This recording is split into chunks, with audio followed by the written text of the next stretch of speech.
uma das vezes em que eu passei mal, acho que foi a primeira vez que eu vinha passar mal, que eu disse, agora eu vou morrer. Seja muito bem-vindo ao nosso quarto secreto.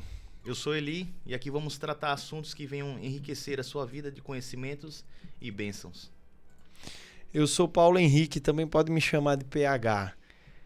Vê só, já se inscreve aí no nosso canal, dá aquele like, compartilha com aquela pessoa que precisa ouvir uma palavra aí de edificação.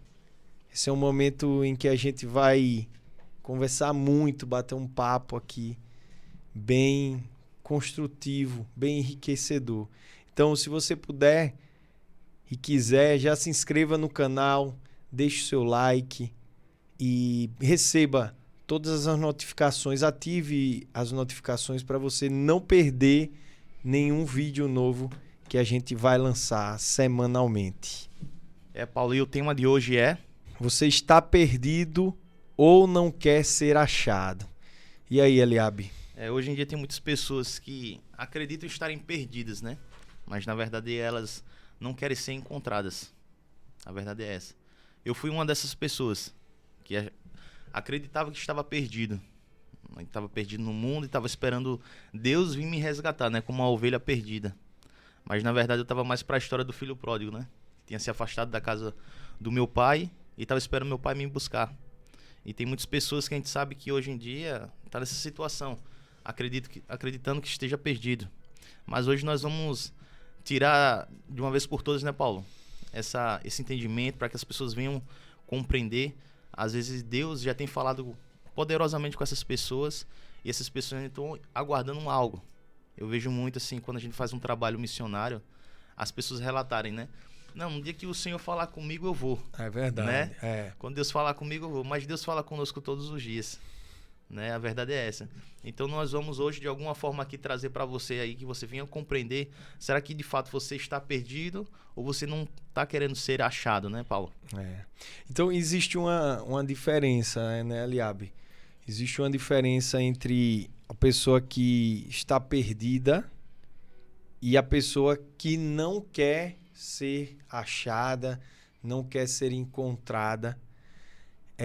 Nós escolhemos esse tema e como pano de fundo para discutir isso e trazer algumas ideias aqui, alguns esclarecimentos, alguns entendimentos, a gente está usando a parábola do filho pródigo. Isso. Né?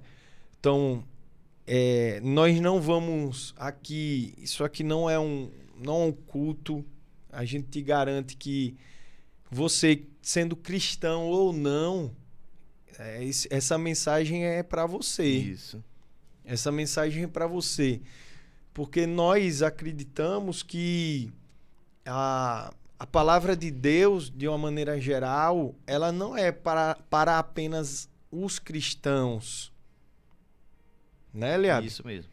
A palavra de Deus, ela, quando Jesus esteve aqui há quase 2000 anos atrás, ele passou a maior parte do tempo com aqueles doentes, com os pecadores.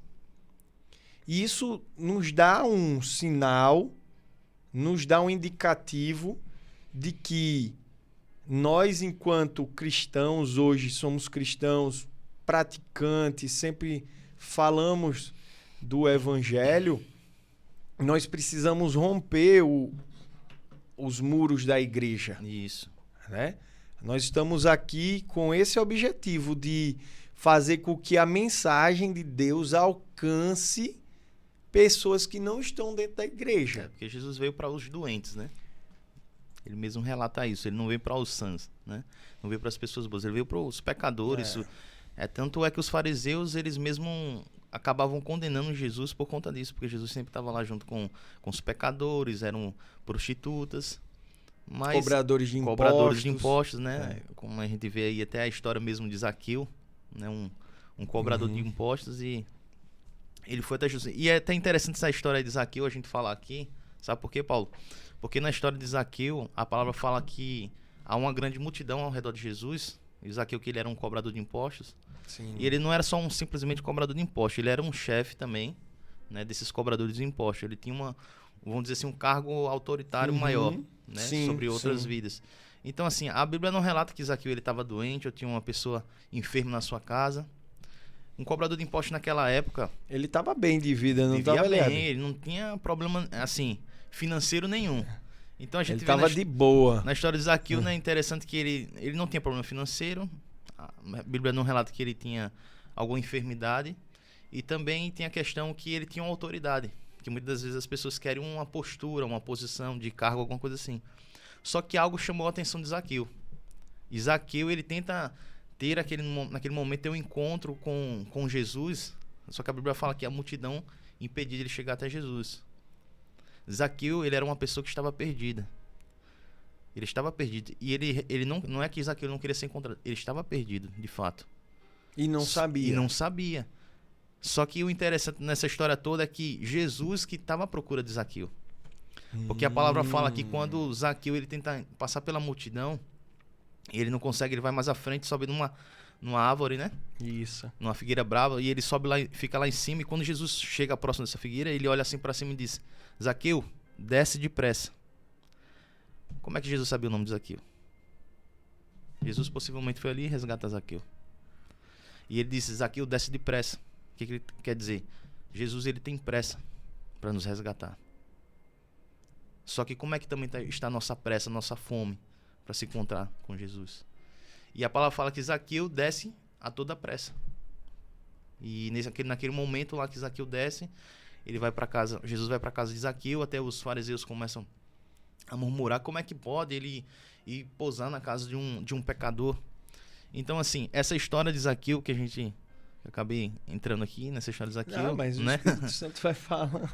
Essa história de Zaqueu, ela fala justamente isso, daquele que está perdido, né? Que ele está perdido e teve um encontro com Jesus.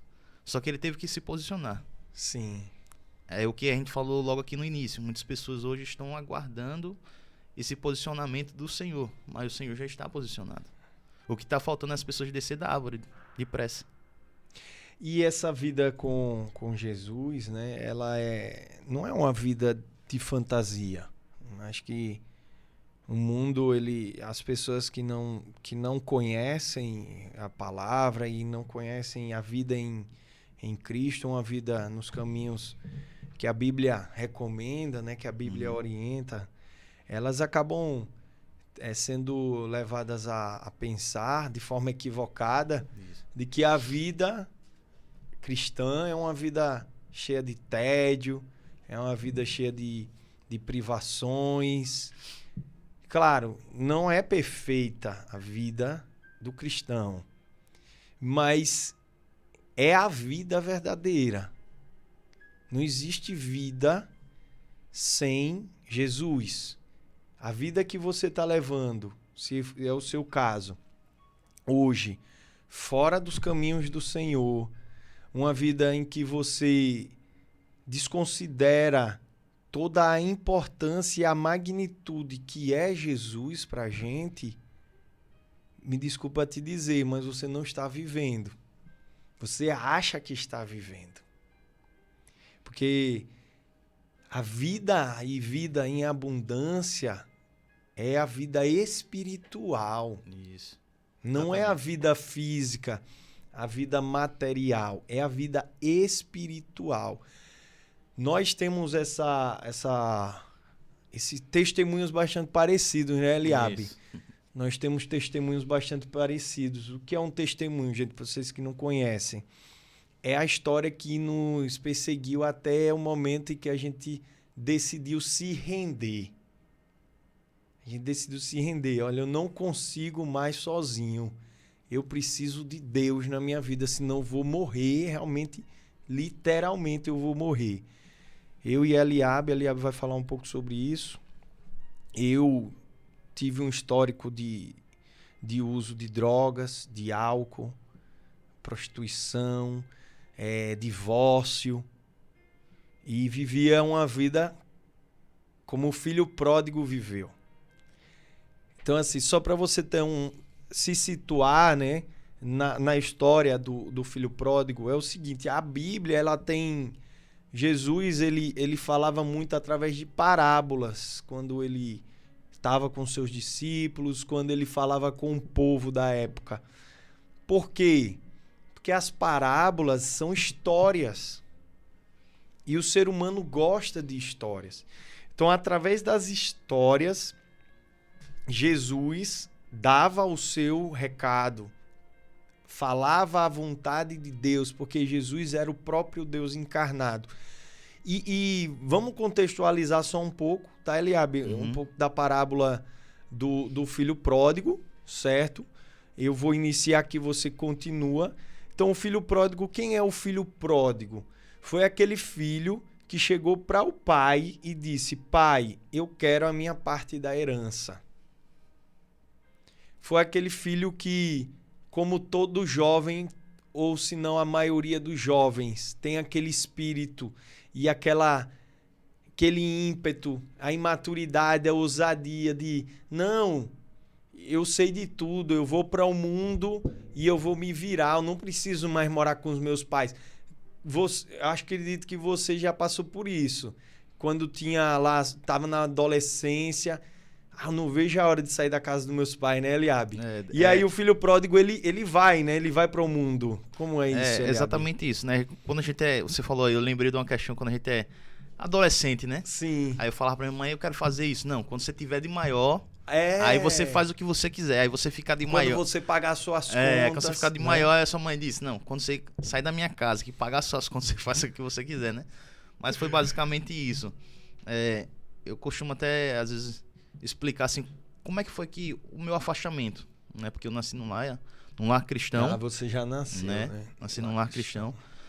Mas assim, eu até comentei com você, que eu fui saber o que é ser cristão hoje em dia. Então, você realmente se converteu tem pouco tempo. Tem pouco tempo, vou colocar assim, 3 anos. Entendi. De convertido, né? Porque assim, às vezes acreditamos que, eu tenho 20 anos de igreja. Mas se você tiver aqueles 20 anos e não tiver realmente fluindo no rio do Senhor, tiver só molhando os pezinhos, você não vai saber o que é realmente estar na presença de Deus, né? Então eu fui ter essas experiências com Deus, foi basicamente agora. Mas o que acontece? Para dar 3 anos foi ontem, foi né, ontem, praticamente. Recém-nascido, né? É um bebê ainda. E o que acontece? Eu dou um exemplo. Bicicleta. Quando eu era muito novo, eu gostava, minha diversão preferida era andar de bicicleta na porta de casa. E minha mãe falava: vai até a esquina e voltem. Aquela história, né? Vai até a esquina e volte. E eu ficava andando até a esquina e voltando. Aí depois encontrei uns colegas do bairro, uns amigos. E aí, vamos dar uma volta na outra rua. E aí eu dava a volta na outra rua, chegava. Olhava, minha mãe não estava na porta de casa. Oxe, eu vou dar outra volta. E aí ia. E aí quando penso que não, eu estava na história de ir para outro bairro. Vamos para outro bairro, fazer um passeio maior, né? E a gente ia para outro bairro. E aí quando tava lá no outro bairro, eu comecei a pensar: eita, essa hora minha mãe tá na porta de casa me esperando. Assim, o que eu tô falando com essa história? A gente, quando sai dos caminhos do Senhor, quando se afasta dele, a gente não vai de uma vez. A gente vai aos poucos. Primeiro a gente vai na rua de trás. A gente vai, recebe um convite, a gente vai até esse convite, faz algo de errado, mas volta para casa do pai. Chega outra oportunidade, você vai para um outro bairro. Você vai cada vez mais se distanciando. E quando você está distante da sua casa, você olha assim: poxa, se eu voltar agora, meu pai, o que meu pai vai pensar de mim? Se eu voltar agora, capaz de meu pai me dar uma bronca. Vai ser um clima meio pesado. O que as pessoas vão dizer de mim? Então, Paulo, o que acontece hoje em dia é muito disso. As pessoas, elas não se afastam do evangelho de Cristo de uma vez, da noite para o dia. Não. É um processo. É aos poucos. E o que o Senhor tem falado comigo é que a gente precisa ajudar essas pessoas. De qual forma? Se eu perguntar aqui para você ou qualquer outra pessoa aí, se você pudesse voltar no seu passado, você mudaria o seu passado? Você faria diferente? Acho que 99% das pessoas iam dizer: eu ia fazer alguma coisa diferente. Mas se a gente tivesse a oportunidade de voltar hoje no passado, a gente ia fazer tudo igual. Você acredita nisso? Porque a gente só pensa em fazer diferente porque a gente hoje criou algumas experiências nos erros que a gente acabou cometendo, não é verdade? Mas vamos dizer que naquele passado, se você voltasse o seu passado, mais uma pessoa daquele teu passado pegasse você, desse uma chacoalhada, Paulo, se liga. Ó, assim, assado, nesse contexto você tá vacilando. Você tá errando. Poderia ser que o Paulo ia tomar essas mesmas decisões, mas a chance de... ter uma chance maior do Paulo aí não ter cometido certos erros. Porque tinha uma pessoa guiando o Paulo. Então, assim, o que Deus falou comigo foi assim: Eliabe, você não pode mudar o seu passado. Você, claro, você pode fazer um novo futuro aqui. Mas a expectativa, o que Jesus ele quer para nós é que nós possamos ajudar as outras pessoas. Eu não estou querendo colocar o que eu cometi de errado na vida das outras pessoas, não. Mas se eu tivesse tido um apoio ou algo assim do tipo, eu com certeza teria sido diferente. Então, hoje em dia, quando eu vejo alguém assim, na rua, cometendo como usando droga, uma coisa assim, algo que eu já fiz também, que a gente vai falar um pouco sobre isso aí depois, eu procuro chegar mais junto com a pessoa. Então, assim, eu tive meu tio que faleceu agora há pouco, né? Sim. Tem nenhuma semana. E meu tio, ele era pastor. E no velório lá que teve, um dos caras que estavam lá no velório pediu a palavra e disse: hoje eu estou aqui por conta dele. Eu só estou vivo por conta dele. Porque ele me encontrou na rua, eu era drogado, morador de rua. E aí eu fui pedir um dinheiro pra ele, pra usar droga. E ele disse que não tinha um dinheiro, mas ele disse: eu tenho uma coisa aqui que eu posso te oferecer. Aí ele disse: ok, uma oração. E Jesus, você quer Jesus na tua vida? Foi aquela história de Pedro: ouro e prata eu não tenho, né? Mas o que eu tenho eu te dou. E naquele momento ele disse: eu aceito. Então meu tio fez uma oração por ele. E ele aceitou a Jesus naquele momento. E foi todo um processo. Então, assim, ele poderia simplesmente ter passado pela vida do meu tio. E meu tio disse: não, é só mais um. Ah, meu irmão, não tenho não. E como é que seria o futuro desse cara hoje? Será que realmente ele teria mudado a sua vida? Hoje ele tem casa, tem família, tem tudo. Mas foi porque uma pessoa lançou uma palavra sobre a vida dele. E é isso que nós devemos fazer. Uhum. Eu tô falando nós no contexto cristão, sim. Mas às vezes você não é nem cristão, mas você também pode ajudar seu próximo. Né? Porque às vezes a gente acha que não, essa questão de estar ajudando o próximo é justamente isso. Então, pra gente não fugir muito do assunto do filho pródigo, né? Como eu tava contando mas tem total relação, né, com isso. A história do filho pródigo, né? Que você falou que saiu de casa, se ausentou, ficou distante.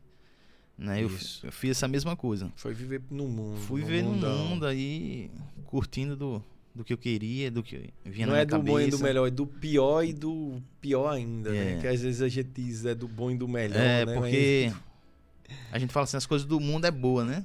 É boa pra carne, né? Os desejos carnal, né? Mas quando a gente aprende os desejos do Espírito, meu irmão, não tem coisa melhor.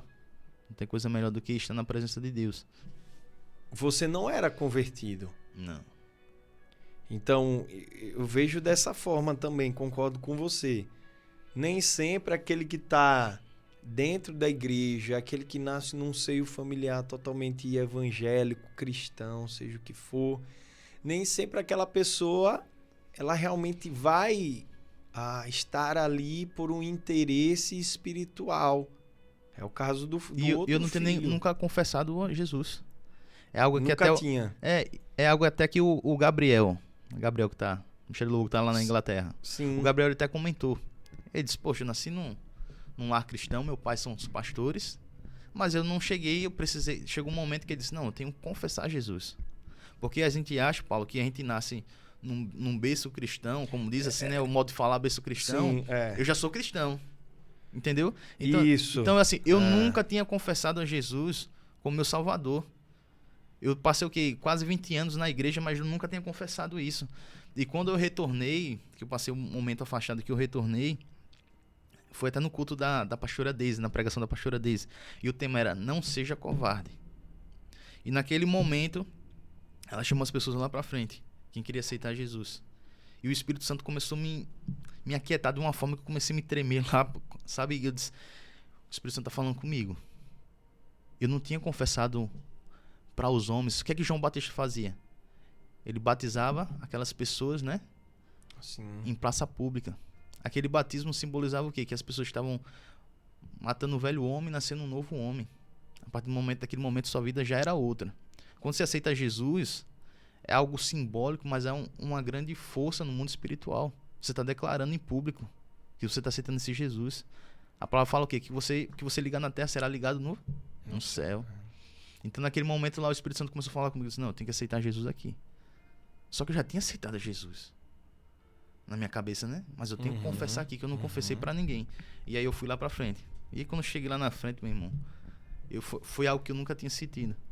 E aí eu comecei a ver assim, eu via sempre as pessoas indo pra frente, aceitando Jesus, e eu não sabia o que era isso. E eu pude sentir isso. Achava às vezes desnecessário. Desnecessário. Oxe, eu tenho 20 anos de igreja, nasci num lar cristão, pra que eu preciso ir lá pra frente? Sim. Sabe? O meu filho, ele tem 5 anos. Eu já fiz essa oração com ele. Filho, você acredita que Jesus ele veio como um homem, morrer por mim e por você? Acredito, pai. Faça tudo pra ele. Você quer que o Espírito Santo seja seu amigo, viva com você? Eu quero. Então repita as palavras comigo. E ele aceitou a Jesus. Certo, ele não tem um conhecimento agora. Mas eu já declarei o meu filho pra Jesus. Isso tem muita força no mundo espiritual. E aí, né? quando ele crescer, aí ele vai fazer. Tá entendendo? Sim. Mas nós precisamos também declarar isso sobre a vida dos nossos filhos.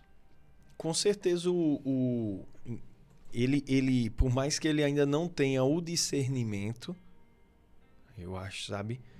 Isso é o que a ciência diz. Olha só. A ciência diz que a idade da razão, minha mãe sempre fala isso, é aos 7 anos.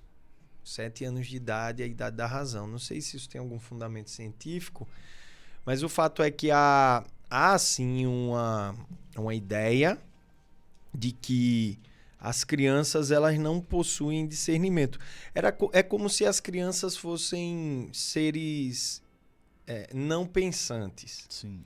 Isso até remonta um pouco da história. Na Grécia Antiga, as crianças, na verdade, eram o inverso. Se acreditava que as crianças eram mini adultos. Já se pensava naquela época que você já nascia com todos os atributos humanos, de raciocínio, razão, tudo. E aí as crianças elas eram taxadas como mini adultos. Inclusive sofriam reprimendas e tudo por não observarem certos preceitos éticos. Por isso que tem muitos reis criança, né? Imagina que absurdo, né? Quanto tem o quê? Muitos reis naquele tempo era criança, 10, Pois 11, 12 anos. Pois é. Então, assim, é verdade. Então, onde eu tô querendo chegar? É claro que a gente não pode ser o extremo, né? Dizer que uma criança é um adulto e um adulto é uma criança. Mas eu penso que isso aqui que a gente tem, que Deus nos deu, que é um cérebro, meu amigo, ele é assim, a gente não conhece nem 90% do que está aqui dentro, da capacidade que nós temos. Onde eu estou querendo chegar? Que você fazendo essa oração pelo seu filho, paz, eu tenho plena convicção de que quando ele estiver na fase adulta, já mais orientado na vida, né? Ele vai lembrar disso, cara. Isso vai ativar no cérebro dele e esse momento que você fez com ele marcou a vida dele para todo sempre. Entendeu? Então, às vezes a gente pensa, né? Não, é uma criança, ele não vai lembrar, né? A gente, inclusive, já conversou sobre isso. Às vezes a própria criança, ela nos surpreende. Ela fala algo que, na verdade, vem do Espírito Santo. Porque Jesus falou, né? Vinde a mim as criancinhas, né? Porque delas será o reino dos céus. E até o pastor Hernani, ele fala muito sobre isso. A criança, ela é muito sensível ao Espírito Santo. Por quê? A criança não tem ainda o tal do orgulho que o adulto tem. E o orgulho, ele é uma grande barreira entre o homem e o seu Criador, que é Deus. Entendeu? Então, quando se tira esse orgulho, o Espírito Santo reina dentro da pessoa. O orgulho, ele impede que a gente conheça realmente e a gente se entregue. Por que o orgulho? Quantas vezes a gente não já foi pra igreja e ficou olhando pro lado? Poxa, será que aquele irmão ali tá olhando pra mim? Se eu começar a chorar aqui, o que é que ele vai pensar? Que eu sou fraco? Se eu começar aqui a gritar, o que é que ele vai pensar? Que eu sou louco? Se eu me ajoelhar, o que é que ele vai pensar? Que eu sou um covarde? Tem muitos. Não é não? Eu mesmo já pensei assim, Paulo.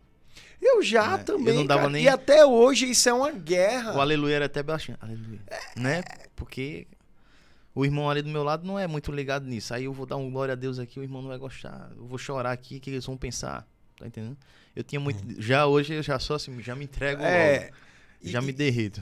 E prova disso é que a gente tá aqui mostrando nossa cara, dando nossa cara a tapa, porque isso tem também lá. A gente, pra estar aqui, a gente precisou vencer várias barreiras, orar. Ainda estamos vencendo aqui, e né? ainda estamos vencendo. É o primeiro episódio hoje de muitos, né? De vários. A gente não sabe, orávamos aqui antes de começar, a gente não sabe onde vamos chegar, mas Deus sabe. Eli, eu queria enfatizar um pouco mais também, provocar isso, né, e trazer como reflexão esse momento, essa fase que o filho deixa a casa do seu pai e vai viver de acordo com as suas próprias vontades. O momento que ele está no mundo, né? Ele pega a sua parte da herança e vai curtir a vida adoidado. Tem até um filme, né? Que acho que é mais ou menos esse o tema do filme. Curtindo a vida adoidado. E aí, cara, o começo é top. O começo é show de bola, né não? Imagina, o cara cheio de dinheiro na conta, cheio de dinheiro no bolso. Ele disse, agora é minha vez. Agora eu vou... me esbaldar na vida, vou fazer tudo o que eu quiser, porque eu sou filho de Deus e eu não preciso respeitar... Só se vive uma vez, né? Só se vive uma vez. Quantas pessoas não pensam assim, né? Quantas vezes eu não pensei dessa forma? Eu não sei o dia de amanhã, não sei onde eu vou estar, se eu vou estar vivo. Então eu vou gastar tudo que eu tenho hoje, né, Eliabe? Isso. E aí esse começo, Eliabe, como é? Do cara... Tô com tudo. Aí tudo é bom, né? Não tem sofrimento. Você fica... Parece que você fica fechado. Sabe aquele... Como que é o nome daquele negócio que os cavalos usam? A rédea, né? Freio, é um freio. Que ele só olha... Você tapa aqui... Fica fechado aqui, né? Ele... O rapaz que tá lá conduzindo o cavalo é quem... Da carroça quem vai dizer para o direcionamento. Isso. É basicamente isso quando você vai pro mundo. Você não vê mais nada ao seu redor. Por mais que você fale, ele abre no seu lado direito, tá acontecendo isso e isso. Você tá sendo conduzido pro lado errado. Eu não tô olhando. Eu só tô deixando... aquela coisa, deixa a vida me levar, deixa eu ir, deixa ele me conduzir. Então, assim, quando eu saí dos caminhos do Senhor, que eu comecei a ir para o mundo, eu literalmente mergulhei. Mergulhei de cabeça, assim, sabe? No mundo. Entrei, assim, no mundo de uma forma em que eu mesmo, às vezes, não me reconhecia. Não me reconhecia. Você era admirado por isso também, né? Também, por alguns. Por alguns também. Mas até hoje, algumas pessoas, assim, amigos, colegas, né, encontram comigo e dizem, rapaz, eu não tô acreditando, bicho. E era uma admiração totalmente sem sentido, né? Porque às vezes as pessoas, elas gostam de ver o outro se entregando aos, né? É porque, assim, as pessoas... Tem umas pessoas que gostam de curtir. Isso. Né? Só que eu não tinha limite pra curtição. Era domingo a domingo. Você era um inimigo do fim. Não tinha esse negócio. Vamos dizer que eu gostava de beber, de fumar, essas coisas tudo. Então era domingo a domingo. Eu não tinha esse negócio. Cara. Eu fiz uma faculdade, eu ia muitas vezes pra faculdade bêbado. Até encontraram uma vez lá na faculdade bebidas, né? Só a embalagem. No outro dia foram lá na turma tentando encontrar. Ninguém falou nada, mas sempre foi assim. E quando eu cheguei no momento... Eu tava na faculdade e aquilo já estava me prejudicando muito forte. Meu relacionamento dentro de casa, né? Meu convívio com a minha esposa, o meu estudo também. E aí eu comecei, vou dar um tempo. A gente teve aquele recesso lá de aulas, né? Depois voltou, quando voltou já não tava mais bebendo nada. E aí o pessoal, vamos comemorar hoje. Eu disse, rapaz, hoje eu não vou não. Não, porque aí eu falei e ninguém acreditava, pô. A minha turma acho que demorou uns 4 meses pra entender que eu não estava mais naquela vida. Porque eu não estava conseguindo controlar. E ainda passei um ano, sabe? Dessa forma. Mas depois de um ano eu ainda voltei pior. Sabe aquela passagem que diz, parece que quando sai um espírito, se a casa estiver vazia, volta mais 7, né? É. Não é isso? Isso. Foi basicamente Pior. isso. Aí foi pior. A recaída é pior. Aí as drogas que eu não usava muito com frequência, como cocaína, essas coisas, cola, tudo comecei a usar, né? E aí entrei numa parte, fiquei usando doce. Algumas drogas eu usava mais em casa porque eu não queria usar com as outras pessoas na rua, porque não tinha limite. Então eu não sabia o que ia acontecer comigo quando eu estava na rua. Então a minha esposa acabou sofrendo com isso também. Aí chegou um ponto que eu não tinha mais condições, gastei tudo que eu tinha. Não tinha mais nada. E aí o que eu fiz? Comecei a vender as minhas coisas para poder pagar. Só que eu me lembro que eu tinha comprado uma moto, isso acho que era 2013, 2014. Uma moto zero. Tava vendo bem e tal. E aí eu precisei vender essa moto. Pouco menos de um ano. Eu vendi essa moto, acho que foi por 12 mil. Eu vendi a moto, Paulo, pra pagar as contas. E no final das contas, não teve conta nenhuma paga. E usei o dinheiro pra gastar com curtição. Pra manter essa vida que você tinha, né? De Isso. ilusão, né? E aí foi quando eu fui chegando cada vez mais ao fundo do poço. Indo para o fundo do poço. E aquela coisa, eu olhava para casa do meu pai, mas eu sentia muito distante. Eu disse, não, um dia ele vai vir falar comigo. E aí alguém chegava para evangelizar e tal, falar comigo. E eu disse, não, no tempo certo de Deus, eu vou. Né? No tempo que Deus vir falar comigo, me tocar, eu vou. Isso é um grande erro. Claro que vai ter exceções. Há pessoas que vai ter uma palavra específica para ela naquele momento que ela precisa, né? Mas há pessoas em que ela precisa dar um pontapé, como o Zaqueu deu. Queria aquela mudança na vida dela. E aí quando chegou essa mudança na minha vida, eu tava vivendo num auge que eu queria, né? Tava com condições boas financeiras, tinha comprado uma moto que eu queria, comprado um carro, tava conseguindo viajar muito, que eu gostava muito de viajar de moto. Conseguia manter os meus vícios tranquilamente, só que aí em compensação me faltava alegria. Era uma tristeza profunda, uma depressão. E é como você falou, a vida é em abundância. Não se trata nos bens materiais. Há muitas pessoas que hoje em dia buscam essa vida em abundância em coisas materiais. E quando elas conquistam, ela vê que a felicidade não está ali. É como Paulo diz, né? Vida em abundância é o quê? É no pouco ou no muito. É na dificuldade ou também na bonança. na né? abundância. Exatamente isso. A vida em abundância com Deus não se trata da sua questão financeira, de como você... Ah, eu tô enfermo. Ah, não, eu tô são, tô bem. Não se trata sobre isso. E tudo que eu leio assim com relação à Bíblia, com Jesus, quando ele relata essas coisas, eu nunca olho pelo lado carnal, porque Jesus ele é totalmente espiritual, meu irmão. A gente não tem que, né? Então, assim, o próprio Jesus, ele não foi pego com essas coisas. Os discípulos daquela época não foram pegos com essas formas. A gente não tá falando aqui que, então eu não posso ser rico. Não, não é isso que eu tô falando. Mas se você tem a visão que o evangelho vai lhe trazer riquezas, meu irmão, a vida em abundância que tá falando lá na palavra não é com relação a isso. De fato, não. Porque você pode ser rico, mas ser pobre de espírito. Ou como pode ser pobre, mas rico de espírito. E aí é onde tá a chave, né, Paulo? A grande chave é essa mesmo.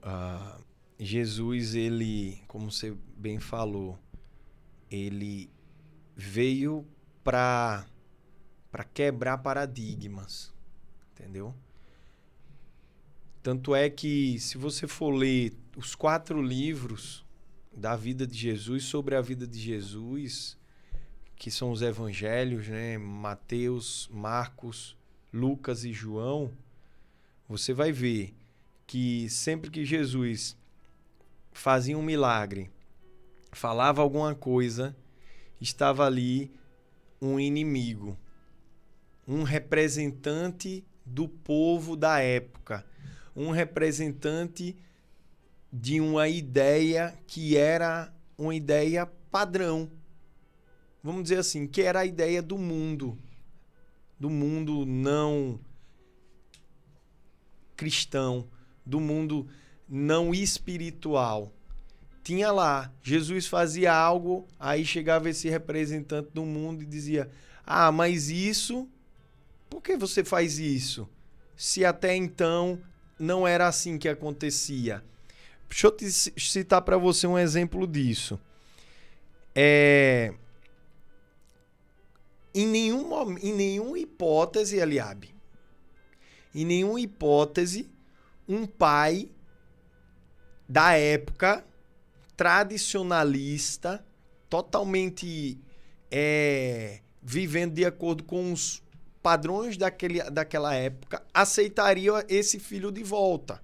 A gente vai chegar nesse ponto. O filho vai, pega a sua parte da herança, parte essa que o pai não era nem obrigado a dar, porque só se fala de herança quando a pessoa morre, não se fala em herança de pessoa viva. E eu até anotei aqui para lembrar que até hoje é assim. Se a gente for lá no Código Civil brasileiro, que é o código que rege as relações civis, as relações entre as pessoas, que trata de questão de sucessões, de herança, ele vai dizer que a sucessão, que é um procedimento jurídico para dizer com quem vai ficar cada parte da herança, ela só se inicia com o óbito do arrimo ali da família, com o óbito da pessoa que possuía os bens. Então, nessa época de Jesus, já era assim. Já era assim. Não se falava, não havia como se falar em eu chegar para o meu pai e dizer: pai, me dá a minha parte do que é teu para eu viver a minha vida. O meu pai poderia olhar para mim e dizer... Esse pai aqui, desse filho pródigo, ele poderia ter dito, Eliabe: não, isso aqui é meu, ainda é meu. Agora, depois que eu morrer, aí vocês se viram para dividir. Uhum. Vocês trocam tapa aí, que é o que acontece muito, né? Hoje, morre a pessoa, mal enterrou, o corpo ainda tá quentinho, não esperou nem esfriar o corpo, já se tá discutindo aí quem vai ficar com o carro, quem vai ficar com aquela casa. Ninguém quer ficar com a dívida, né? E misericórdia que tem casos que as pessoas, como a gente vê casos famosos, é que as pessoas aceleram esse processo para ganhar a herança. Acelera o processo de morte. Mata mãe, mata pai, né? Faz tudo isso aí para você ver. É verdade, tá entendendo? O peso dessa herança. Caraca, muitas vezes acontece. Você falou algo interessante. É o caso da Suzanne von Richthofen. Isso. Né? Os irmãos Cravinhos. Eles se articularam, né? Eles não foram capazes de pedir: pai, mãe, me dá isso que eu quero viver. Já viviam uma vida totalmente abastada, uma vida de luxo, não tinham o que reclamar. E deram fim da vida dos próprios pais para ficar com tudo. Imagina como é. O que é a falta de limite do ser humano pode levar ele a fazer. Isso. Né? Então, assim, nessa época, esse filho que pegou tudo que tinha do pai, foi viver no mundo, ele foi cuidar de porcos, meu irmão. Na época, a palavra diz que deu uma fome na região onde ele estava, tão grande,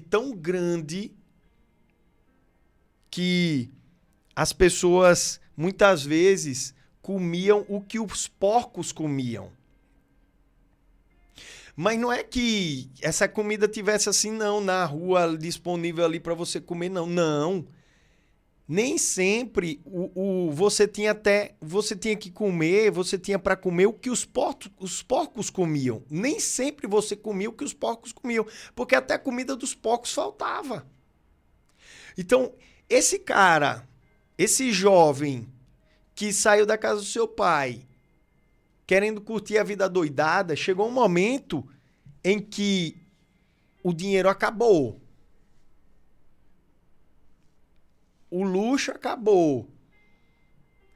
A ostentação acabou. Ele não tinha mais recurso. Ele não tinha mais o que vender para manter o seu vício, para manter a carne, os desejos satisfeitos. Aí o que é que ele foi fazer?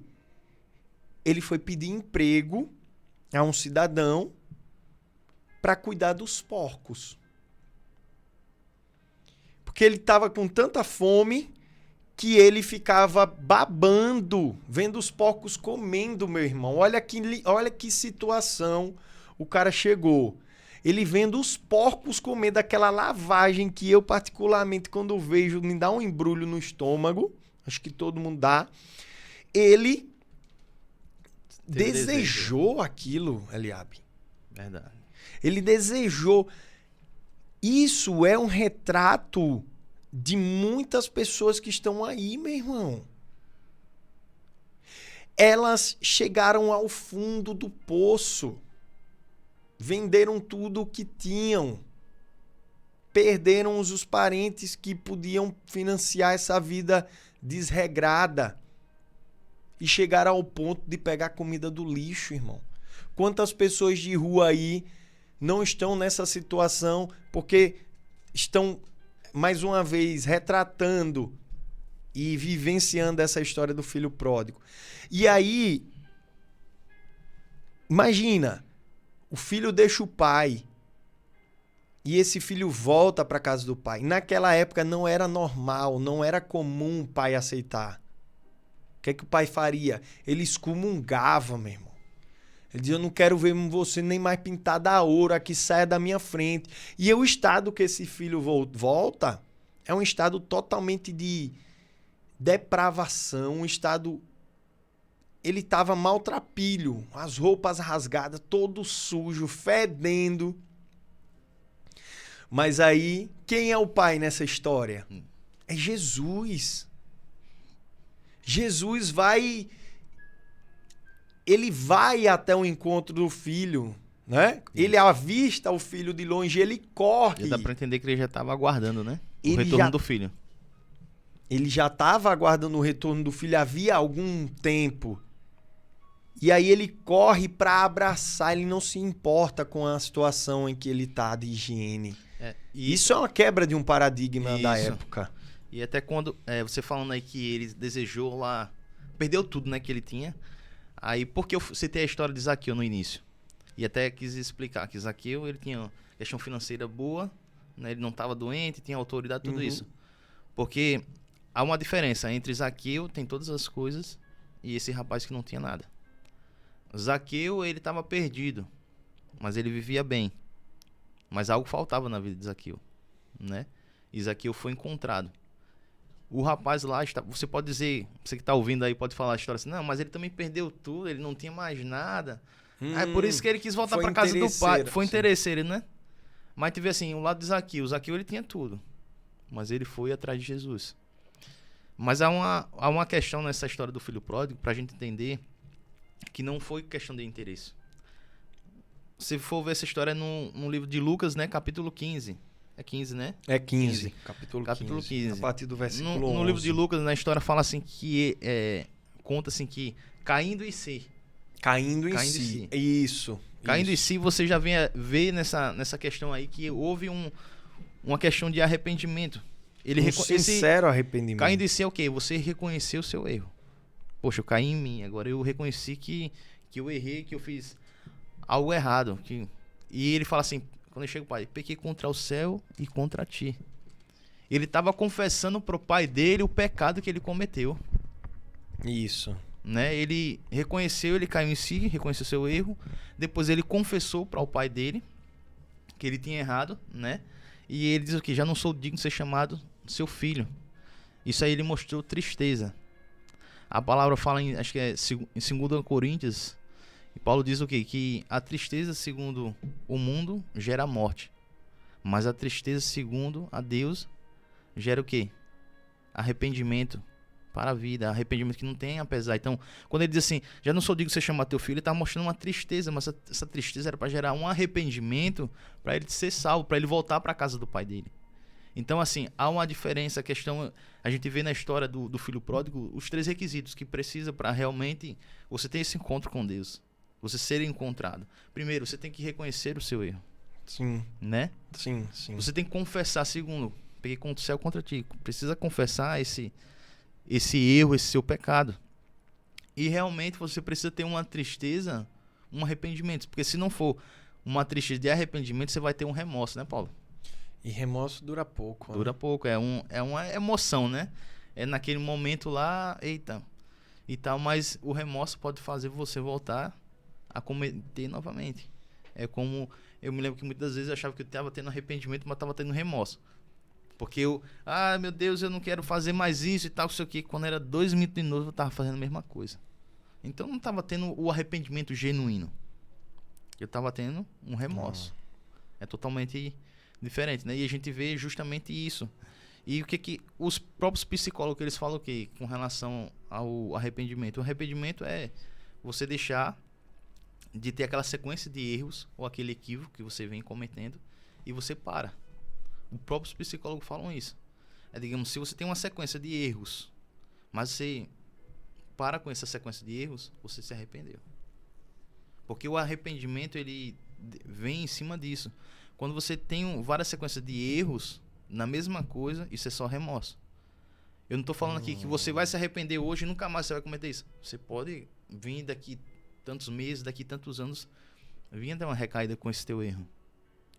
Mas a questão em si é a sequência. O arrependimento não tem mais uma sequência de erros. O remorso ele tem.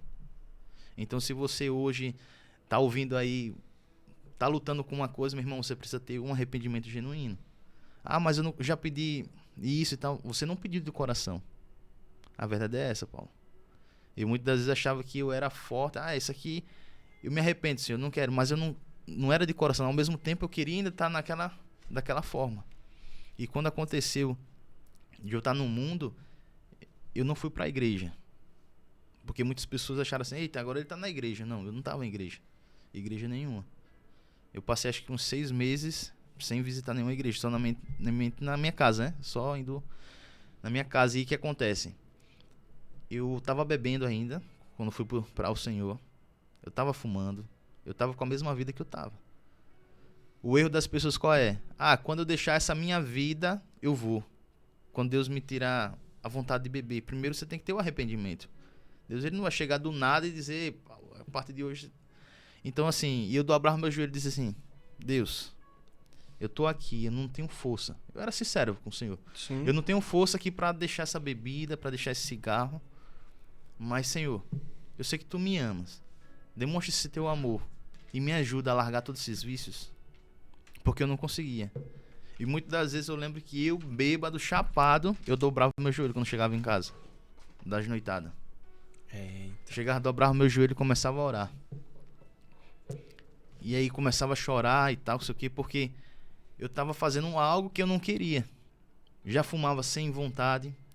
O gosto do cigarro pra mim, o cheiro já não, não entrava, mas o vício era tão forte que eu não conseguia largar. E aí foi o Senhor cada vez mais tratando na minha vida. Chegou um momento que eu realmente deixei, posso dizer assim, do dia pra noite.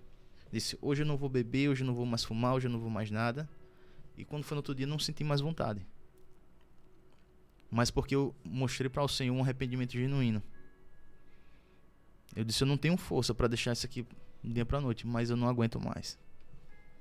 E quando você demonstra esse arrependimento genuíno, é isso que acontece. O pai, ele te recebe, o que ele entrega? Ele entrega uma aliança, né, pro filho. Numa roupa nova. Né? A aliança, a gente já tá falando, a aliança, né? Ele tá fazendo uma nova aliança, que você pode ser que você tenha quebrado essa aliança com Deus, mas quando você volta para ele entrega um anel que é uma aliança. Roupas novas, né? Roupas limpas. Porque, assim, quando você está no pecado, você está na lama. É a história do filho pródigo, literalmente. Ele estava com os porcos, né? Você está na lama. Quando você converte, Paulo, você se converte, você sai da lama. Mas só quando você tem um arrependimento genuíno que você recebe vestes novas. Tem pessoas que estão na igreja, saíram da lama, mas ainda estão com vestes sujas, porque não se arrependeram, de fato. É verdade. Então, assim, a conversão te tira da lama. Mas só o arrependimento genuíno vai tirar a lama de você. E o Pai que está no céu, Deus, ele conhece o coração arrependido. Não é, Eliabe? Isso. Ele conhece, ele tem um raio-x ali, uma ressonância, ele faz uma ressonância e vê o que está dentro do nosso coração. A gente engana os homens, né? Mas a Deus não. Não. Né? E Jesus até fala numa passagem, não vou me lembrar qual, que os judeus da época, né, que eles diziam, eles se orgulhavam muito, né, dos seus feitos, e aí Jesus falou para um dos fariseus que as pessoas podiam até vê-los de uma forma boa, positiva, mas Deus, que sonda os corações, condenava cada atitude deles. Então hoje a gente vive esse... Não só hoje, a gente está falando de algo que aconteceu há quase 2000 anos atrás. Naquela época as pessoas já viviam de aparência. E a gente não se conhece também, o nosso coração. É como o Davi diz, né? Sonda. Davi mesmo pede para o próprio Senhor sondar o coração dele. Porque às vezes no nosso próprio entendimento, nosso próprio coração nos engana. A gente acha que tá bem para aquilo, mas não tá. Porque tem muita sujeira, cara. Tem. A gente vai acumulando muito lixo ao longo da nossa vida. E isso vai fazendo com que nós nos distanciemos da pureza do nosso coração. Nós temos uma essência de Deus na nossa vida. E eu acho que essa essência, meu irmão, por mais que a gente se jogue na lama, por mais que a gente viva uma vida de pecado, uma vida totalmente contrária aos princípios de Deus, é impossível a gente apagar por completo a essência de Deus que existe dentro de cada um de nós. Aquela pessoa que está ali na lama hoje, por exemplo, alguém que está entregue ao vício, alguém que está entregue ao vício da prostituição, da droga, aquela pessoa, mesmo no estado atual que ela está agora, ela ainda preserva, Eliabe, uma essência, um sopro divino, meu irmão. Ela preserva, eu creio nisso. Claro, colocou um monte de entulho na sua vida que está fazendo com que essa chama ela fique cada vez menor, mas a chama nunca apaga. O fogo nunca dorme, o fogo nunca apaga. O fogo do Espírito Santo na nossa vida, ele vai ser revelado, ele vai ser presente na gente de acordo com a disponibilidade do nosso coração. Você falando aí que você se posicionou, certo? Você se posicionou mesmo estando sujo ainda na lama, fumando, bebendo, que isso não faz bem a ninguém, gente. A gente fala com toda a tranquilidade. Não você que está fumando, você que bebe, você que destrói o seu próprio corpo, isso não é certo. Isso não te traz vida, isso te traz para um... Você pensa que você está livre, aprendi isso com o Eliabe, mas na verdade você está preso. Porque você não consegue deixar esse vício. Então como é que você pode dizer que você está livre para fazer o que você quiser se você hoje não tem a opção de dizer eu vou deixar? Então você está preso ao vício. Então eu vou compartilhar com vocês um poema de autoria desconhecida que ele fala isso. Deus, ele sonda até as nossas vontades, até um pensamento passageiro que a gente tem na nossa mente de que quer mudar, quer abandonar uma vida de pecado, uma vida de totalmente desregrada. Deus, ele ouve isso. Aí esse poema diz assim, ó: quem se chega a Deus um passo, ainda que duvidando, Deus o faz avançar mais, sua luz multiplicando. Vou repetir. Quem se chega a Deus um passo, ainda que duvidando, Deus o faz avançar mais, sua luz multiplicando. Então, esse passo que você dá não é um passo literal. Pode ser um passo literal também. Mas o que aqui eu entendo? Que Se você tiver um pensamento, essa vida para mim tá terrível, não aguento mais, eu quero mudar. Mesmo que você duvide que Deus é capaz de mudar a sua vida, Ele vai fazer você avançar. Porque Ele está enxergando ali, Eliabe, uma sementezinha do arrependimento. E assim como Ele fez com você, chegou um momento que você mesmo decidiu: eu não quero mais levar essa vida. É porque a gente não pode nada, né? A verdade é essa. Não. Sem Deus, meu irmão. Se você acha que vai conseguir sair dessa sem Deus, você está enganado. Se você não procurar o Senhor para que Ele venha te ajudar, você não consegue. O problema é que as pessoas tentam com as suas próprias forças, né, sair de uma situação. E até algo que você começou citando aí, no início, sobre Deus sonda até os nossos pensamentos, né? O pensamento, eu ouvi uma vez falando, acho que foi o pastor Hernandes Santos, ele relatando, o pensamento ele vai para Deus como um filme. Você está pensando aqui e tá rolando lá em cima um filme, sabe? Mostrando tudo que você está pensando. Aí eu te pergunto, qual é a origem do teu filme? O teu filme crianças podem assistir, é para todas as idades, é um filme adulto, é um filme violento. Isso vai dizer muito o que é que você está pensando. Então você aí, você pode pensar hoje, tá imaginando agora, para um pouquinho, qual tipo de filme que o Senhor ele está olhando nesse momento na tua cabeça? O que está passando? Será que é um filme que ele está se agradando de fato dos teus pensamentos? Porque a gente pode falar coisas bonitas aqui, mas aqui dentro está sujo. É como um exemplo de uma caixa d'água. A caixa d'água aqui é um cano. E aí você abre a caixa d'água, tá saindo água limpa. Vamos dizer que a caixa tá suja dentro, mas tá saindo água limpa. Eu boto um pinguinho de veneno. Ninguém vai notar. A água tá saindo. Aparentemente parece que ela tá limpa, mas ela está toda contaminada. Ela está suja por dentro. E muitas pessoas estão dessa forma, estão com a caixa suja, contaminadas, mas aparentemente por fora estão saindo coisas boas. Então assim, só Deus que pode sondar nossos corações. Só Deus que ele vai ver os nossos pensamentos. Então assim, não cabe muitas das vezes a gente achar, meu Deus, eu estou pensando aqui, vou tentar fazer alguma coisa boa, mas se Deus ele está vendo realmente a tua intenção. E outra coisa que eu queria falar aqui, Paulo, que você citou sobre o Espírito Santo, quando o João Batista ele fala, ele diz assim: arrependam-se, né? Esses que tragam as boas novas, as boas notícias, né? Eu venho aqui batizar vocês com água, mas tem um que vai vir batizar depois de mim com o Espírito Santo e com fogo, né? E ele estava falando ali de Jesus, né?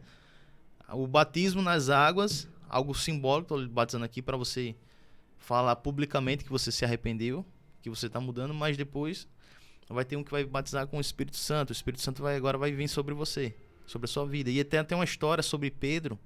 Acho que Pedro, quando ele estava voltando de Jope, ele é encontrado por uns fariseus, um pessoal mais radical, né, do cristianismo, assim, começa a questionar Pedro: como é que você foi? Ficaram sabendo que Pedro tinha ido para casa dos incrédulos. E aí, como é que você foi até eles? Não tinha como. Aí Pedro relata: não, eu estava lá na cidade de Jope, e aí o Espírito Santo me encontrou, falou comigo e disse para eu acompanhar uns rapazes. Foram uns rapazes lá até o encontro de Pedro, que foram guiados também, e disse: quero que você vá até na minha casa. E Pedro relata que quando ele estava na casa desses homens, que ele começou a relatar, trazer as boas notícias, o Espírito de Deus, o Espírito Santo, ele caiu sobre aqueles homens. E aí ele até fala: eu lembrei da profecia de João Batista: eu os batizo com água, mas após mim batizarão com o Espírito Santo e com fogo. Então assim, o arrependimento, como aqueles homens se arrependeram naquela casa enquanto Pedro estava relatando e o Espírito Santo veio sobre eles, é o que acontece na nossa vida. A gente só vai conseguir realmente ter força quando a gente traz esse arrependimento para a nossa vida e diz: agora, a partir do momento, não sou eu sozinho, é o Espírito Santo junto comigo. É que nem teve um rapaz que perguntou assim: mas como é que vai ser isso? Como é que eu vou ouvir Deus falando comigo? Aí eu disse: meu irmão, sabe, vou dar um exemplo aqui para você, uma situação. Vamos dizer que você vai sair com seus amigos, mas de repente você vai sentir algo assim e vai dizer: não vá não entre nesse carro não. Alguma coisa vai acontecer. Então você começa, de alguma forma, né, Paulo, você ficar sensível à voz do Espírito Santo, você começa a ouvir. É como até aconteceu uma situação comigo quando eu fui num supermercado comprar algumas coisas, né? E aí quando eu cheguei no supermercado, eu parei meu carro assim, eu tava, meu Deus. Eu tava passando por um momento, né, complicado, assim, meio difícil, e eu tinha recebido a notícia e não tava muito contente, muito feliz. Deus, fala comigo aqui agora. Aqui nesse estacionamento do carro, fala aqui comigo aqui agora. E aí eu mexendo aqui no celular, falando com a minha esposa. Quando eu levanto a cabeça, que eu olho pro carro da frente, aí tinha uma frase assim: Deus é fiel, Ele nunca falha. E naquele momento que eu li aquela frase assim no carro, eu já recebi o comando, sabe? Sim. Eu escutei aquilo ali, e aquilo ali de alguma forma trouxe algo que eu tava precisando naquele momento. E aí eu comecei a chorar dentro do carro. E aí falei com a minha esposa: calma, Deus nunca falha, Ele é fiel. E aí foi quando eu desci do carro, fui pra loja, voltei, e quando eu cheguei no carro, o carro que estava na frente com esse adesivo já não estava mais. Deus, Paulo, Ele sempre vai ter uma maneira de falar comigo e com você. Só que será que nós realmente estamos, de fato, sensíveis para ouvir a voz dele? Porque eu poderia simplesmente... aquela frase ali, tá entendendo? Uhum. Às vezes, Quantos não leram aquela frase? Quantos não leram, sabe? Nem se importaram, nem até se julgaram importaram. a pessoa. É por isso que a gente fala assim, se fosse por conta disso, a palavra por si só... Então como é que eu escutei já essa história do filho pródigo várias vezes, mas só especificamente nesse dia que eu tô escutando agora, é que essa palavra me tocou. É porque é essa palavra que tá ali tocando naquele momento, é o Espírito Santo falando com você. Ele tá viajando. Não tô viajando, meu irmão. Você deve ter ouvido várias vezes, Jesus te ama. Mas às vezes as pessoas falam, rapaz, você é tão clichê, isso é tão clichê, né? Jesus te ama. Mas às vezes esse Jesus te ama vai tocar tão profundamente na alma daquela pessoa que ela tava pensando só isso, Jesus te ama. Ou às vezes nem precisa falar nada, você precisa, simplesmente um abraço. Porque aquela pessoa... Um olhar. Um olhar. Às vezes você livra a pessoa de um suicídio. Aquela pessoa estava indo ali, naquele momento, cometer um suicídio. E você disse um simples Jesus te ama. Pronto. Mudou a história da vida da pessoa. Exatamente. Isso já aconteceu. Não tem a gente tem que entender que não tem um padrão, uma forma. Eu tenho para mim... quem faz é o Espírito, né, meu irmão? Isso, eu tenho para mim... O evangelho, ele tem que ser tão simples que uma criança de 5 anos tem que entender, meu irmão. Não adianta eu querer colocar muitas palavras bonitas. É dessa forma, assim, assim. Não, tem que ser algo simples. O evangelho é simples. O evangelho que Jesus trouxe era algo simples. Em que todos conseguiam compreender, com leitura e sem leitura. Todos eles conseguiam entender. Agora é claro que vai ter um momento que você vai ter que falar de alguma forma para tentar atingir um público-alvo. Mas mesmo assim, você tem que entender. As coisas de Deus são simples. A gente que muitas das vezes complica. Eu mesmo fui complicado e compliquei várias vezes as questões de Deus. Por que isso? Por que aquilo? Eu não posso isso. É algo... As aparentes contradições, né? As aparentes contradições na Bíblia. Isso aí tudo Todo inimigo usa para nos confundir, né, meu irmão? E a religiosidade que tá forte. Religiosidade, Os fariseus, né? Os fariseus mesmo, meu irmão. Hoje em dia, aquele trabalho que, não sei se você lembra, a gente foi lá para Messias. A gente fez até algumas abordagens às pessoas, né, para trazer um pouco da palavra. A minha turma, né, a equipe que tava junto lá comigo, os irmãos, acho que a gente abordou 10 pessoas. Vamos dizer assim que das 10 pessoas, 8 estavam afastadas. E as 8, quando eu conversava com elas, por que você está afastada? Não, por conta disso, porque é aquilo, religiosidade. Não, porque a minha igreja não libera esse tipo de roupa, porque a minha igreja não pode isso, porque aquilo, e aí reclamaram comigo que religiosidade. Então, assim, a religião hoje em dia parece que tá mais colocando pessoas para fora do que para dentro. Tá dando um tiro no pé, né? Isso. Inclusive, a gente pode até já pensar nesse tema para um próximo encontro da gente, né? Isso é bem importante. Porque eu mesmo, acho que a maioria... Eu não tenho uma história parecida com a sua nesse ponto. Eu não faço parte de uma família evangélica, certo? Eu sou o primeiro evangélico da minha família. Meus pais são católicos e tudo, mas eu não tinha o hábito, minha família nunca teve o hábito de frequentar a igreja e tal. Então, as igrejas evangélicas, principalmente, me assustavam muito. Assembleia de Deus, eu tinha os cultos lá. A Assembleia de Deus tem igreja em todo lugar, né? E tem vários tipos de assembleia agora, né? E tem, hoje em dia, Perutos, isso. O que você imaginar. A mais antiga é a missão, né? A Isso. Assembleia de Deus Missão é aquela mais tradicional. Então, eu me assustava muito. Não é criticando que eu tô aqui, viu, gente? Entenda. Mas as pessoas começavam a contar mitos e muitos deles tinham certa, né, procedência, mas eu tinha um certo medo do rigor que se tinha dentro da igreja. Você não pode usar calça, você não pode usar não sei o quê. Então, assim, foram coisas que o próprio homem foi criando. Uhum. E isso acabou, para muitas pessoas, acabou sendo um tiro no pé dado pela própria igreja. Né, Eliabe? Isso. E assim, não veja, claro, isso aí a gente vai fazer em um outro momento, mas não entenda, gente, que Deus é a igreja. Não veja dessa forma. Não veja como uma necessidade para você se converter, você adorar e idolatrar uma igreja. Necessariamente não precisa ir para a igreja. Eu sou prova viva disso, né? Uhum. Você não precisa ir para a igreja com relação a isso. O que precisa realmente é o teu coração. E que eu falo muito para as pessoas... A igreja vai ser uma consequência. Que eu falo para as pessoas assim, que a gente tem esse encontro, as pessoas não aceitam a Jesus, eu digo assim, ó, sabe o que você faz? Vai para tua casa agora, dobra o teu joelho, ora, pede para Deus direcionar uma igreja. Não vai pra primeira, eu vou pra essa aqui que é na esquina da minha casa. Não. Uhum. Pede pra Deus direcionar pra você. Porque eu passei 6 meses em casa, eu dizia, não vou pra nenhuma igreja. Depois a gente tem a necessidade, a gente tem que estar em comunhão com os irmãos. A gente tem que ter é como nós somos as ovelhas, nós temos que ter nosso pastor pra nos conduzir. Perfeito. Então, assim, eu fiquei orando, Senhor, me mostra. E foi num dia, eu disse, eu vou fazer uma visita aqui, essa igreja, ver como é que... E quando eu cheguei lá, na igreja que nós estamos hoje, na Maná, eu senti em casa algo que eu nunca senti, que eu disse, meu irmão, eu quero voltar. E eu fui numa quarta, eu quero voltar no domingo, quero sentir isso novamente. Então, assim, você que hoje, muitas vezes as pessoas hoje têm a necessidade, só vou quando for para a igreja. Não, meu irmão, você não precisa ir para a igreja hoje, voltar para Cristo para ir para a igreja.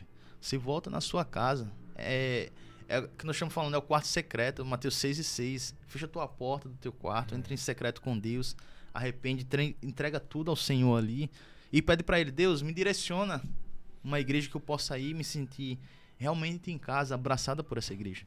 Porque eu sei que hoje tem várias denominações, né? Várias igrejas, né, Paulo? Sim, sim. Então eu creio que alguma dessas igrejas em si, você vai gostar, vai se identificar com ela. Porque há pessoas, digamos, eu não vou para aquela igreja porque ela tem a parede preta. Uhum. Tem muito disso ainda, né? Ainda tem. Ainda tem. Mas pode ser que você vai encontrar uma igreja que não tem a parede preta, mas você vai gostar, meu irmão. O que importa é que você esteja realmente, de fato, em comunhão com seus irmãos. Porque é aquela coisa, eu sozinho eu sou fraco. Mas se eu estiver aqui junto com o Paulo, eu sou mais forte. Porque quando eu pensar em cair, o Paulo já está aqui para me ajudar, para me levantar. E cai, viu? E cai. Se você decidir permanecer congregando em casa, né? Não existe, não né? Existe, cara. Congregar, ele envolve no mínimo 2 pessoas. Congregar é estar junto. Por mais que a gente diga, não é igreja que salva, de fato não é igreja que salva. Deus, ele não vai te dar uma vida eterna pela igreja que você congrega. Não é isso. Você já foi salvo. Se você está hoje aqui e reconhecer que Jesus Cristo veio, morreu por nossos pecados e ressuscitou ao 3º dia, você já tem um primeiro passo para a salvação. Porque a salvação, a palavra diz que ela vem pela fé. Nós fomos justificados, nossos pecados foram justificados pelo Cordeiro de Deus, que é Jesus. Então, a fé, ela é o principal fundamento da nossa salvação. Né, Eliabe? Isso. É a fé. Se eu tenho fé, se eu creio que realmente Deus é Deus, que Jesus é o Filho de Deus, que Jesus foi um homem que veio aqui em forma, que Deus veio ao mundo em forma de gente, nós já estamos salvos. Nós já estamos salvos. Mas isso não nos autoriza a ficar no banco da nossa casa achando que eu fui salvo, é pela graça, né? Jesus nos salvou de graça. Ele pagou um preço por nós, pela nossa vida. Mas nós recebemos isso de graça. Porque se nós fôssemos merecer a graça, por isso que graça é favor imerecido. Nós não merecemos a graça, mas mesmo assim Jesus nos deu. Isso não nos autoriza a ficar em casa levando uma vida de acordo com a nossa própria vontade. Não é isso. Jesus, Deus, ele lhe aceita da forma que você está. Sujo, na lama, espiritualmente falando. Não, a gente não está falando só de roupa, não. Isso é o extremo. Mas tudo aqui que a gente está falando leve para o lado espiritual. A morte, por exemplo. A palavra diz, né? Que o filho que estava o filho que estava morto agora vive. E o filho que estava perdido foi achado. Né? Então, já caminhando para o final da parábola, o pai, ao ver o filho voltando para casa, ele manda dar uma festa. Ele diz aqui, no versículo 20 do capítulo 15 de Lucas, Evangelho de Jesus Cristo segundo escreveu Lucas, capítulo 15, versículo 20. Então, o filho, né, saiu dali e voltou para a casa do pai. Quando o rapaz ainda estava longe de casa, o pai o avistou e, com muita pena do filho, correu, o abraçou e beijou. E o filho disse: Pai, pequei contra Deus e contra o Senhor e não mereço mais ser chamado de seu filho. Mas o pai, olha o que o pai fez. O nosso pai, ordenou aos empregados: depressa, tragam a melhor roupa e vistam nele. Ponham um anel no dedo dele e sandálias nos seus pés. Também tragam e matem o bezerro gordo. Vamos começar a festejar, porque este meu filho estava morto e viveu de novo. Estava perdido e foi achado. O pai, Eliabe, não deixou nem o filho terminar a frase. O que é que o filho tinha ensaiado para falar pro pai? Tinha um finalzinho. Sabe o que ele disse? Quando eu chegar lá, eu vou dizer pro meu pai: Pai, pequei contra os céus e contra ti. E não mereço nem mais ser chamado de filho. E ia pedir para que o pai o admitisse e o recebesse como um dos seus trabalhadores. Isso. Sendo que essa parte o pai não deixou nem ele terminar. Ele foi interrompido com um abraço do pai. Porque é isso, meu irmão. O pai, você que é pai, você que é mãe, o que é que você quer dar para o seu filho? Você quer dar de volta a ele a condição de filho ou você quer que o seu filho seja um escravo? Você quer dar amor a ele, você quer dar de volta a sua condição de filho. Você vai mandar matar o boi mais gordo que você tem para comemorar. Imagina, Eliabe, você vê um seu filho... Nós somos pais, pô. Imagina o nosso filho um dia toma essa atitude do filho pródigo, pega tudo que tem, a gente sabendo que ele vai quebrar a cara. Mas ele tem um livre-arbítrio. Às vezes a gente não vai conseguir impedir, irmão. Quantos pais não conseguiram impedir o suicídio do próprio filho, cara?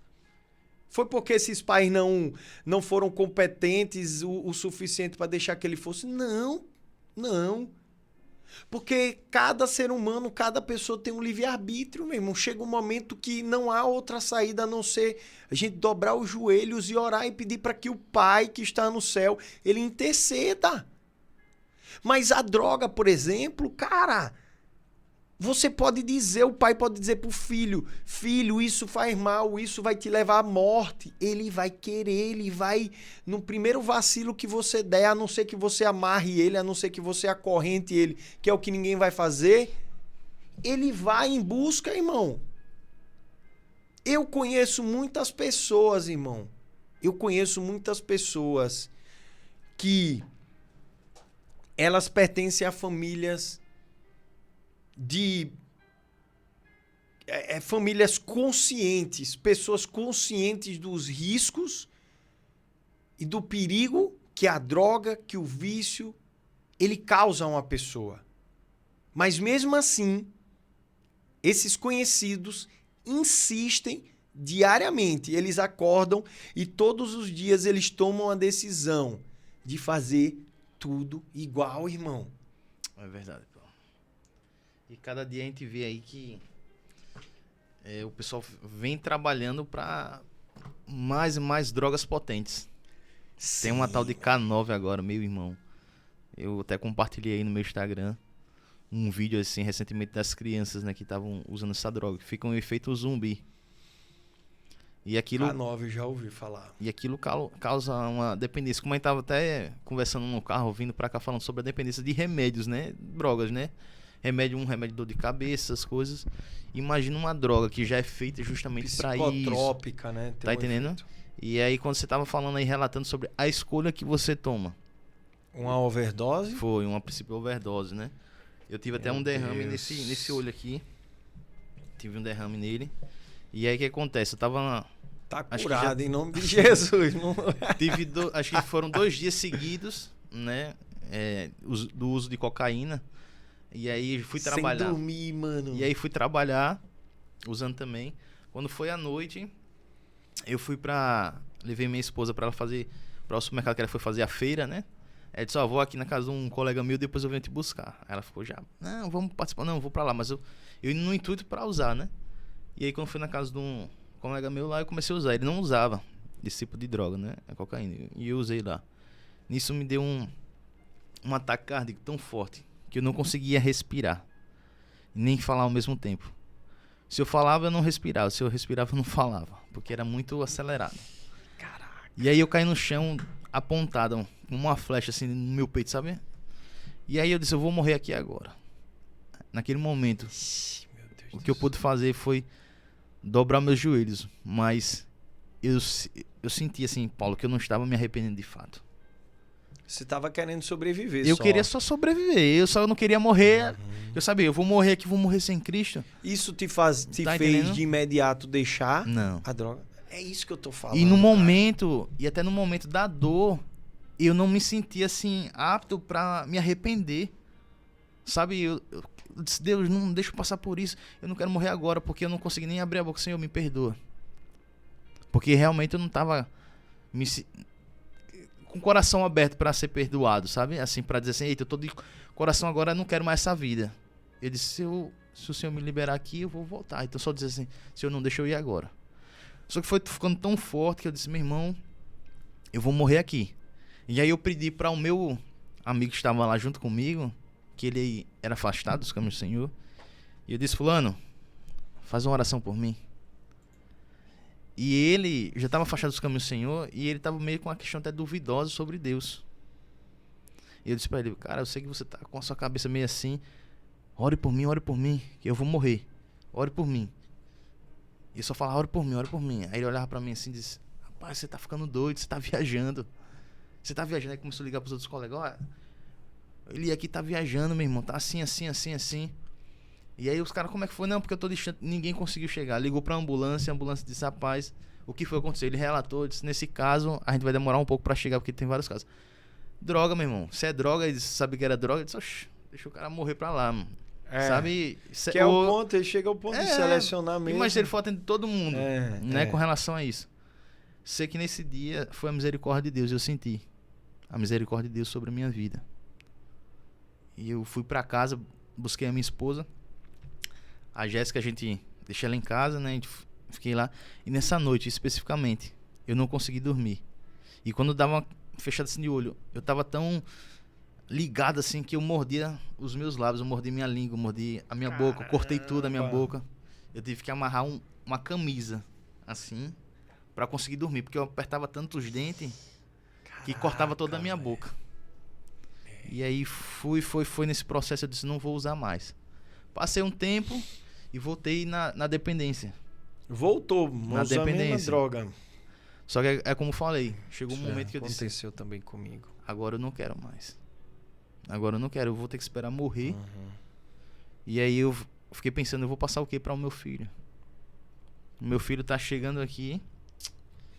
Qual é a visão que ele vai ter do pai dele? A gente tem que pensar sempre. Às vezes a gente fala assim: o que eu quero de bom eu ofereço para você. Tipo assim, eu dou conselhos bons, mas a minha vida tá toda destruída. Faço o que eu digo, não faço o que eu faço. Exatamente. A gente hipocrisia até. A gente até, acho que é Marcos 3:8 que fala assim: prove por seus frutos que de fato vocês se arrependeram. Uhum. Não é com as nossas palavras, é com os nossos frutos. É as pessoas olharem pra gente e ver que, poxa, realmente houve uma mudança ali na vida do Eliabe e na vida do Paulo. Porque eles estão provando pelos frutos que eles estão começando a colher. Então nós devemos não se preocupar em estar muito, tá falando essas coisas. A gente tem que provar com as nossas ações. Não adianta falar, Paulo, isso aqui é errado, não faça isso, não cometa isso, meu irmão. Mas o Eliabe está cometendo, o Eliabe está fazendo isso. Então, não está servindo de alguma coisa? Não leva em consideração, Não leva. É como o pai, né, que ele pretende educar o seu filho falando, só falando. Mas na frente do filho, ele tem uma conduta totalmente incoerente com o que ele fala. O filho não vai respeitar, meu irmão. Meu filho, refrigerante. Sim, A gente falou pra ele, você não pode tomar refrigerante. Quando eu peguei no refrigerante, fui fazer um lanche, ele disse, pai, e agora? Você vai tomar refrigerante? Né? Às vezes minha esposa ficou olhando assim, a minha esposa foi lá e pegou o suco. Que não adianta eu falar pra ele, filho, você não vai tomar isso aqui é mal assim, se eu de alguma forma não estou mostrando isso pra ele. É tipo, meu pai pode, eu não posso. E isso aí acaba gerando revolta. Isso. Não, o senso de justiça até de uma criança, ele é muito acentuado. É muito presente o senso de justiça de uma criança. E ele se revolta. Quer dizer, meus pais, eles só me cobram, mas na hora de fazer ele não faz, né? Na hora dele fazer não faz. É porque tem até um ditado que diz, né? As palavras, elas voam, né? Exemplos arrastam. Isso. Cara, esse assunto, eu acho que é um dos... A nossa principal missão aqui não é a gente estar fazendo nada para nos enaltecer. Você que está aí nos assistindo agora, não sei qual momento você está vendo esse podcast, Quarto Secreto, mas saiba de uma coisa. Nós chegamos... Eu e a Eliabe nos juntamos para fazer isso porque a gente tem visões muito parecidas sobre a vida, né? Sobre a vida, a gente tem visões muito parecidas. E uma coisa que nós temos buscado também é a intimidade com o Espírito Santo. E isso, cada vez que a gente acessa e o Espírito Santo nos dá um pouquinho da sua porção, a gente tem mais convicção de que nós precisamos ser cada vez mais humildes. Entendeu? Cada vez mais humildes. Onde eu estou querendo chegar? Esse não é um momento para eu estar dizendo aqui que eu sei de Bíblia, que eu sou um cara erudito, que o Eliabe é um cara mais experimentado na vida do que você. Não é isso. O que Deus colocou no nosso coração é que a gente precisava agir. A gente precisava agir, cara. Primeiro porque eu disse, eu conheço muitas pessoas, meu irmão. Eu conheço muitas pessoas que elas estão na lama e não sabem que estão na lama. Muitas pessoas que sabem que estão na lama, mas que todos os dias, Eliabe, elas decidem permanecer na lama, meu. E são pessoas, assim, fantásticas. Pessoas inteligentíssimas, mas que estão deixando a vida passar, meu irmão, para satisfazer desejos da carne. A vida é boa, é bom, meu irmão. O efeito da droga é ótimo. Eu já usei muita droga. É uma delícia. Mas é o inimigo, velho. O inimigo, ele vai te exaltar. Mas depois ele vai te derrubar. Você sabe o que eu tô falando. Você sabe o que é uma bad trip. Você sabe o que é uma ressaca espiritual, uma ressaca moral. Você sabe o que eu tô falando. Então não venha dizer que essa vida é boa, não. Não é, meu irmão. Tome coragem, tenha coragem.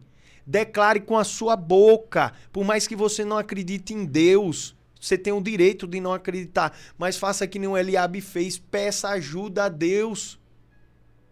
Ele vai te ouvir. Mesmo você não acreditando nele, ele vai te ouvir. Eu digo isso porque ele me ouviu. Ele me ouviu. Eu estava no lugar que você está hoje. Mas ele me ouviu. E olha onde eu estou agora. Então, deixe dessa ideia de que você está sujo, que vai chegar um momento que Deus vai falar com você. Não, você está sendo egoísta.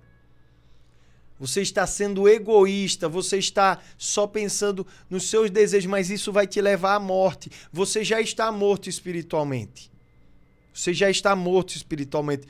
Mas Jesus, Deus, ele pode te ressuscitar. Como ele fez aqui com o filho pródigo. Veja o que o pai disse. Aquele que estava morto viveu de novo. É possível possível ressuscitar. E o Eliabe falou, eu já vi, Eliabe.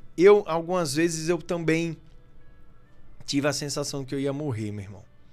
Às vezes eu tive já a sensação que eu ia morrer. Mas o que mais me marcou, e mais na vida, durante as curtições que eu fazia, e varava madrugadas a fio aí, usando drogas, cocaína, doce, álcool, um amigo meu irmão, várias vezes ele passou de morrer na minha frente. Várias vezes. Ele estava num estado que você estava, ele não conseguia nem falar, taquicardia, aquela agonia, meu irmão. Eu já vi uma pessoa morrendo, porque eu já fui policial, já vi uma criança morrendo, e eu sei mais ou menos, eu me lembro mais ou menos como são os minutos que antecedem a morte, os momentos que antecedem a morte. Cara, eu vi a morte ali, eu vi, esse cara não vai sair dessa não, eu me desesperei, meu irmão, eu fiquei bom na hora. Aí eu imaginando, se esse cara morre aqui, meu irmão, como é que eu vou... Como é que as pessoas vão nos ver, sabe? Aquele estado de profundo... Você cai em si, né? Uhum. O que é que eu tô fazendo da minha vida? Quantas vezes eu não já disse isso? O que é que eu tô fazendo da minha vida, meu irmão? Às vezes eu olhava assim, eu tava na calçada... Eu tava num posto de combustível, totalmente entregue à própria sorte, com drogas no carro, com drogas no bolso. E se a polícia chegasse, irmão? E se eu fosse preso? O que precisava acontecer mais? Meu irmão, e quantas pessoas não estão aí todos os dias fazendo a mesma coisa? O que é que elas estão esperando que aconteça, aliás? E você foi encontrado, né, Paulo? E como a gente já tá chegando aqui no nosso ponto final, né? Na reta final aqui do podcast, eu quero falar para as pessoas aqui que se você estava perdido até hoje, você acaba de ser encontrado. Amém. Que eu tenho certeza que a mensagem que a gente quis passar aqui hoje é justamente essa. Você pode refletir, né? Deve. Realmente você estava perdido, você não queria ser encontrado. Se você já teve um momento com o Senhor e vamos dizer que agora você está um pouco distante, Deus ele acaba de ter um encontro com você aí na tua casa. Deus ele acaba de ministrar no teu coração que ele ainda está totalmente disponível para você. Uma coisa que eu gosto de falar bastante é que você não está desviado, você está afastado. São duas coisas totalmente diferentes. O desviado, ele estava andando por um caminho, mas agora ele foi desviado para outro. E às vezes o desviado ele se perde. O afastado é tipo assim, você estava aqui na casa do Senhor, mas por uma circunstância você se afastou um pouco. A gente viu isso que aconteceu muito agora na pandemia. As pessoas se afastaram da casa do Senhor. Não podia ter aquele contato com os irmãos e aí devido à pandemia, essas pessoas passaram a não voltar mais para a igreja. Não voltaram mais a buscar a Deus, né? Devido à pandemia, tudo que aconteceu, aquele negócio todo. E a mensagem é justamente essa. Você acaba de ser encontrado. Na verdade, Paulo, todos nós já fomos encontrados um dia. Sim. Porque eu e você estávamos perdidos se não fosse por Jesus. O povo estava perdido, todos nós estávamos perdidos se não fosse por Jesus. Mas Jesus veio e morreu por nós naquela cruz. E a partir daquele momento nós tivemos um encontro com Deus. Foi a partir daquele momento em que foi ligado entre o homem e o céu. Só que hoje, o que está precisando é você dar o pontapé inicial. É na tua pouca força, como Paulo falou, até na tua pouca fé. Porque a fé não é as coisas que nós vemos, mas é as coisas que nós imaginamos. A gente, como a gente falou aqui no início do podcast, até falou assim, estamos fazendo começando agora, né, com esse novo podcast, primeiro episódio. Nós sabemos o que Deus quer, mas nós temos fé do que vai acontecer lá na frente. Isso. Porque o intuito nosso aqui é justamente esse. É chegar até você. Que essa mensagem possa chegar até o teu coração. De uma forma simples, de uma forma tranquila, que você possa entender o quanto o Senhor ele te ama. Eu particularmente achava que era de uma forma mais complexa, mais complicada, falar sobre o amor de Deus, o que é Deus, e eu vejo como uma coisa tão simples. Então nós queremos, nosso intuito aqui desse quadro é trazer Deus para a tua vida de uma forma simples, para que você possa recebê-lo. Então hoje, entenda, você acaba de ser encontrado, você não está mais perdido. Ou se até mesmo por um momento você não queria ser encontrado, eu sinto muito lhe dizer, você também foi encontrado. Tanto quem estava perdido, né, Paulo? É. Como aquele que não queria ser encontrado. Hoje você foi encontrado pelo Senhor. E assim, se você não quer reagir, porque você já sabe, Eliabe falou, você já foi achado. Você já foi encontrado. Deus, ele sempre esteve no lugar de Deus. E ele sempre esteve olhando por você. E agora nós estamos te lembrando, você foi achado. Agora, a forma como você vai reagir a isso é totalmente uma decisão sua. Pode ter certeza que se você não tomar essa decisão, outra pessoa ou outras pessoas vão estar tomando essa decisão agora, nesse exato momento que estão assistindo esse vídeo. Se você não tomar essa decisão, outros vão tomar. A escolha é sua. A escolha é sua. Mas saiba, você foi encontrado. E Deus, ele quer te tirar da lama espiritual. Deus, ele quer te dar um banho. Um banho. Que Deus quer te purificar. Não quer te tornar santo. Quem se torna santo vai ser o seu dia a dia. Vai ser as coisas que você vai passar a fazer. As pessoas com as quais você vai decidir andar. Os lugares que você vai decidir frequentar. Mas Deus, ele quer te dar vestes novas. Ele quer te dar uma roupa nova. Ele quer te tirar de um estado de miséria e te dar vida eterna. Você decide. Mas o amor de Deus, ele está disponível para você. Entenda isso de uma vez por todas. Você não é as circunstâncias. Você não é a pessoa que está sendo agora.